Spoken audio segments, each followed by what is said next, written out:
In this episode, we're going to have a look at a table where we have a collection of dates, and then we're going to group up all of the records on each one of those dates and sum them up, and then we'll display them out on a chart.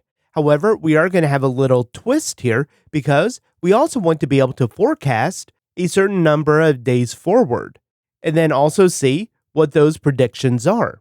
So adding that code back in, I'll refresh the screen. And then you'll see that we had 3 predicted dates.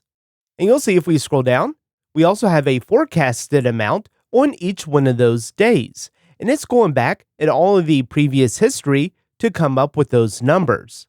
If we were to increase the number of data points that we are looking back at, then you'll see that the forecast changes and it'll also be more accurate. And we're not limited to just 3 data points that we can forecast. We can forecast as many forward as we want. And so for this episode, we're not going to be using any third-party APIs. And for the forecasting side, we're going to use Prophet Ruby.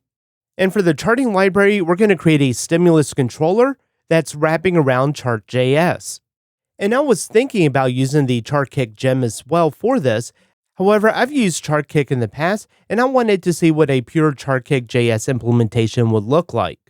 And did you know that you can go to railsstore.com to get your own Ruby on Rails t-shirt or your Drift in Ruby t-shirt? To watch this full episode and more videos, visit driftinruby.com and subscribe to the Pro membership.